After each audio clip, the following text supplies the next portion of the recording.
자, 이재명 대표가 어제 성남FC 후원금 의혹으로 검찰 소환 조사를 받았습니다. 그런데 이게 끝이 아니라 성남FC 의혹으로 검찰 소환이 본격적으로 시작될 거라는 관측이 많습니다. 신문 보겠습니다. 대장동 있죠? 쌍방울도 있습니다. 그다음에 위례 신도시, 개발 사업 특혜, 변호사비 대납, 갖가지들이 아직 켜켜이 쌓여 있습니다. 나머지 의혹 수사도 이제 본궤도에 오를 것이다. 다음 포토라인에 촉각이 곤두서고 있다. 이런 보도가 나옵니다. 성남FC 후원금 의혹은 이제 시작에 불과하다. 대장동 위례 개발 특혜 의혹, 쌍방울 변호사비 대납 의혹 등 그리고 가족 소환 가능성도 충분히 있다. 장남과 관련해서 성매매 의혹 다시 경찰이 들여다보고 있는 것도 어제 보도로 나왔습니다. 그리고 공교롭지만 쌍방울의 변호사비 대납과 관련해서는 어제 하필이면 김성태 전 대표가 회장이 태국에서 붙잡혔습니다. 황제 도피 중이던 김성태 전 쌍방울 회장이 8개월 만에 태국 골프장에서 잡혔다라는 게 보도가 나오고 있습니다. 태국 경찰이 지금 방콕 인근에서 검거했는데 검거됐을 때 모습입니다. 지금 저희가 모자이크를 했습니다만 머리가 꽤 길었고 파마를 하고 있었고요. 그리고 수염도 덥수룩하게 하얀색 수염이 덥수룩한 모습으로 또 저렇게 골프장에서 바로 잡혀서 골프 복장을 하고 있는 저 모습으로 경찰에 붙잡힌 상황이었습니다. 아직 송환되려면 꽤나 시간이 걸릴 수도 있을 것 같습니다. 김 전 회장이 현지 법원에 송환 거부 소송을 내면 실제 국내 송환까지는 상당 시간이 걸릴 수도 있다. 그렇기 때문에 아직 언제쯤 들어오겠다, 빠른 시일에 들어올지 어떻게 될지 이건 좀 지켜봐야 됩니다만 그래도 붙잡혔기 때문에 변호사비 대납 의혹과 관련된 수사에서도 굉장히 속도를 좀 받을 것 같다는 생각이 듭니다. 변호사비 대납 의혹도 있지만 쌍방울 그룹의 배임, 횡령 이런 부분도 수원지검에서 수사 중이거든요. 네.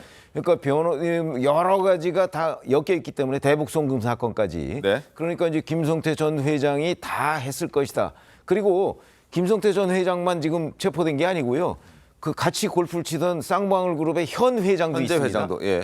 현 회장도 같이 체포가 됐기 때문에 전직, 현직 회장들이 다 체포됐으니까 이 사람들이 들어오면 이제 쌍방울 그룹의 배임, 횡령, 대북송금, 변호사비 대납 이런 것들이 있었는지 누가 주도했는지 하는 것들이 아무리 이제 입을 다물더라도 네. 그런 부분이 자꾸 조사를 하다 보면 여러 가지 증거나 이런 거로 뒷받침될 가능성이 있고 지금까지는 쌍방울 그룹 관계자들도 김성태 전 회장, 현 회장한테 미뤘어요. 상당한 내용을. 근데 이 사람들이 체포가 됨으로써 이제 미룰 수가 없잖아요. 네. 그리고 자칫 잘못하면 쌍방울 그룹 임원들과 김성태 전 회장 간의 또 진술이 엇갈릴 수가 있거든요.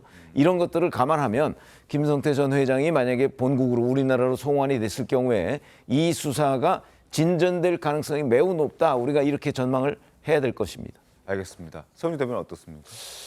그냥 이제 그 김성태 쌍방울 전 회장 부분은 저는 이제 한 2개월, 3개월 전부터 언론에 조금씩 나왔어요. 네. 그러면서 저는 좀 개인적으로 이때쯤 나오겠다라는 좀 추측을 했는데 제 개인적인 생각이에요. 네. 왜냐하면 언론에서 김성태 어떤 검찰과 어느 정도의 의견 조율이 있는 듯한 언론 보도들이 있었고 네. 김성태 회장이 체포가 되는 게 우연찮게 성남FC 수사를 받는 그 즈음이 왜 그랬을까? 너무 우연이겠죠. 하지만 지금 검찰 수사를 보면 이게 하나의 어떤 타임테이블을 짜놓고 하는 듯한 그런 느낌이 듭니다. 왜 그러냐면 대장동 사건을 시작해서 대장동 사건이 갑자기 증언이 바뀌면서 대선 자금으로 수사를 하려고 했는데 증언이 김만배, 남욱, 유동규가 안 맞아요. 그러니까 이재명 대표를 어떻게 엮을 수가 없어. 그러니까 그다음에 성남FC로 들어갑니다. 근데 성남FC 광고비 건에 들어가기 전에 또 백현동이 나옵니다. 그렇죠? 그 다음에 보면은 지금 쌍방울이 나오는데요. 이 일련의 과정을 보면서 왜 대한민국 윤석열 검찰은 민주당 이재명 대표에게만 수사의 칼날을 겨누고 있느냐라는 좀 그런 의구심을 국민들이 가지지 않을까라는 부분에서는 좀 검찰의 수사를 좀 선택적으로 말고 좀 공평하게, 평등하게 했으면 좋겠다라는 좀 생각을 가지고 있습니다. 네. 저는 김성태 전 회장의 이번 체포가 굉장히 중요한 시점, 전환점이라고 생각하는 게요. 대장동 사건하고도 뗄래야 뗄 수가 없는 상황입니다. 네. 우리가 형제라고 하는 세 그룹이 존재합니다. 이재명 대표 형제라고 하는 김용, 정진상 실장, 그리고 김만배 형제라고 하는 도피를 도왔고 은닉 자금을 은닉한 오토바이 헬멧맨. 헬멧맨. 네. 그리고 기업의 형제라고 하는 게 쌍방울 중심으로 쌍방울 12를 중심으로 쌍방울 12와 천하동인 1호 김만배가 자기의 소유라고 하는 그리고 KH그룹이 등장합니다. 네. 왜냐하면은 쌍방울 12 200억이 중요한 게 아니라 그 200억 중에 100억이 거래하는 데 있어서 김만배가 애초에 천하동인 1호에서 자기가 대여 형태로 빌린 돈이 470여 원이에요. 그리고 그분 거라고 하는 그분의 몫이라고 하는 게 430억으로 알고 있지 않습니까? 하지만 470여 원 중에 100억 원이 이미 대선 자금이나 선거 자금으로 제공했다, 뇌물로 제공했다고 한 나모 씨, 이모 씨, 분양 대행업자와 통업자 그 사람들을 통해서 100억이 쌍방울 12 100억을 거래한 회사에 또 M&A를 위해서 투입이 됐단 말이에요. 그러면 이 형제가 기업 형제가 뗄래야 뗄 수 없는 것이죠. 네. 그래서 김성태의 등장은 아마 그간의 베일에 가려 있었던 430억이라고 하는 그분의 자금, 지금 검찰이 찾아내서 한 270억 찾아냈다고 하지 않습니까?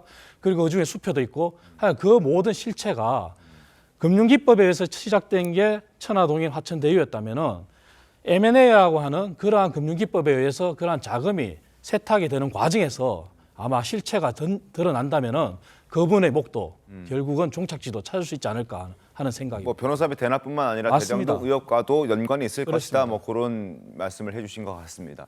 자, 김광삼 변호사님, 지금 방금 전에 소영주 대변인께서 이게 검찰 수사가 뭔가 짜여진 대로 움직이는 것 같다 이런 얘기를 했거든요. 아마 뭐 그렇게 생각할 수 있는 게 이게 수원지검에서 변호사비 대납을 수사하고 있고 또 수원지검의 성남지청에서 지금 또 성남FC 후원금 의혹 관련된 수사를 해서 어제 소환을 했기 때문에 그런 연결점에서 소영주 대변인 이런 의혹을 제기한 것 같은데 실제 그렇게 될 수도 있습니까? 어떻습니까? 음모라는 게요. 네. 음모론은 들어가면 들어갈수록 굉장히 진짜처럼 많이 보이죠. 그래서 이제 음모론 시각에 또 빠지는 사람들이 좀 있죠. 그런데 지금 수사를 하고 있는 것이 새로운 것들이 아니에요. 네. 이전에 동시다발적으로 계속 수사가 되었던 것이거든요. 그럼 만에 하나 지금 골프장에 잡혔다고 하는데 골프장에서 체포하는 데 있어서 우리나라 경찰이 가서 체포하는 게 아니고 이제 태국 경찰과 같이 합동해서 체포를 하는 거거든요.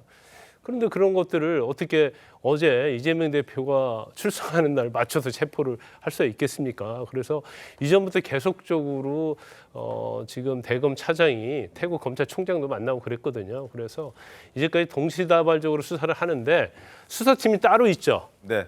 어느 한 팀이 전체적으로 수사를 하고 시간을 맞추는 게 아니고 동시다발을 수사하는 거예요. 그럼 증거가 나오면 증거를 또 쫓아가는 거거든요. 그래서 물론 이재명 대표를 지지하는 사람의 입장에서는 이제 모든 걸 그런 음모론적 시각, 검찰의 네. 음모론적 시각에서 보면 어떻게 보면 이게 퍼즐이 맞는다고 생각할 수 있지만 그 이제 생각하기 나름이고 또 검찰이 그렇게까지 치밀하게 하고 외국에 있는 사람까지 체포 시점까지 조절을 하고 그 정도의 능력은 안 될 거예요. 그래서 이것은 증거가 가리키는 대로 이제 검찰이 수사하고 있다 보니까 네. 경우에 따른 시간도 일치되고 그러지 않나 싶습니다. 알겠습니다. 자, 그리고 이창은 대변인께서 김성태 전 회장이 체포되고 지금 붙잡힌 건 변호사비 대납 의혹 그리고 불법 대북 송금 의혹 뭐 이런 것뿐만 아니라 대장동 의혹과도 연결될 수 있다라는 말씀을 해주셨습니다. 뭐 그 근거가 될 수 있는 것이 바로 김성태 전 회장이 김만배 씨의 재산 은닉을 도운 헬멧맨, 그 최모 씨의 쌍방울 채용을 주도했던 사람이기도 하기 때문이고 그래서 김성태 전 대표의 어떤 체포가 의미가 있지 않나 싶은 생각도 드는데요. 자, 김만배 씨를 호위하고 나섰던 그 헬멧맨 최모 씨의 모습을 잠깐 보겠습니다.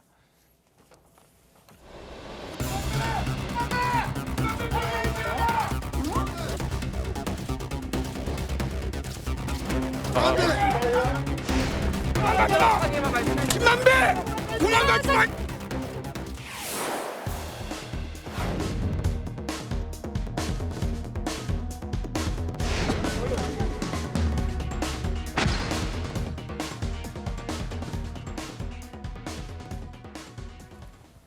자, 김성태 전 회장 송환되려면 시간이 좀 걸릴 수도 있을 것 같은데 송환될 때까지 저희가 한번 좀 추적하고 관심 있게 지켜보도록 하겠습니다.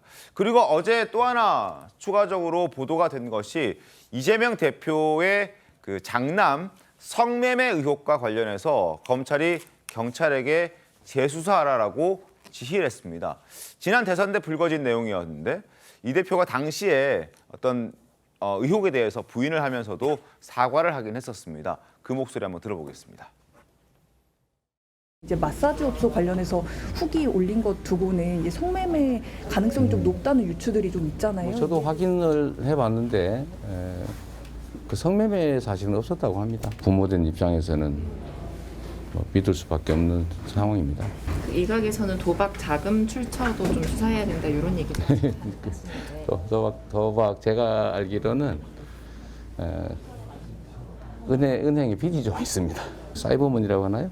사서 한 모양인데 하여튼 기간이 꽤 길고 그 사이에 잃은 게 1,000만 원까지는 안 되는 것 같습니다. 자식 가진 게 또 부모 죄라고 하니까 다 책임져야 되고 또 안타깝기도 하고 또 국민들께 죄송하기도 하고 뭐 그렇죠. 아드님하고 이렇게 얘기해 보셨어요? 뭐 당연히 네. 뭐 둘이서 붙잡고 울었죠. 네. 그 다음 날 안타깝고. 네. 박선미 소장님, 뭐 가족에 대한 수사도 이제 다시 시작이 됐다. 뭐 또 압박한다. 뭐 이런 얘기들 민주당에서 할 수 있을 것 같은데요. 어떻습니까? 그러니까 이 상황이 좀 비정상적으로 보이는 건 어쩔 수 없는 것 같습니다. 사실 뭐 이재명 대표가 지금 받고 있는 여러 가지 혐의들이나 그리고 뭐 어제 뭐 검찰 출석까지 해서 성남 FC와 관련된 조사까지 다 받고 있는 상황에서 이미 무혐의가 났던 사안, 그러니까 경찰의 수사를 통해서 혐의가 제대로 입증되지 않아서 불송치가 되고 무혐의 판정이 났던 사안을 다시 한번 검찰에서 재수사를 해라라고 지시를 하는 게 좀 납득되기 어려운 것 같아요. 그러니까 검찰에서는 경찰의 수사가 미진했다라고 보는 것 같은데 뭐 그 시각을 바탕으로 재수사를 지시했다고 하더라도 지금 이재명 대표를 향한 이미 수사의 전방위적인 압박이 가해지고 있는 상황에서 가족의 일을 다시 한번 건드린다라는 인상을 줄 수가 있는 것이거든요. 그래서 저도 당시에 의혹이 제기됐을 때 마땅히 이제 수사받고 뭐 죄가 있다면 그 처벌을 받아야 된다라고 주장을 하는 입장이었습니다만 어쨌든 수사가 있었고 거기에 대해서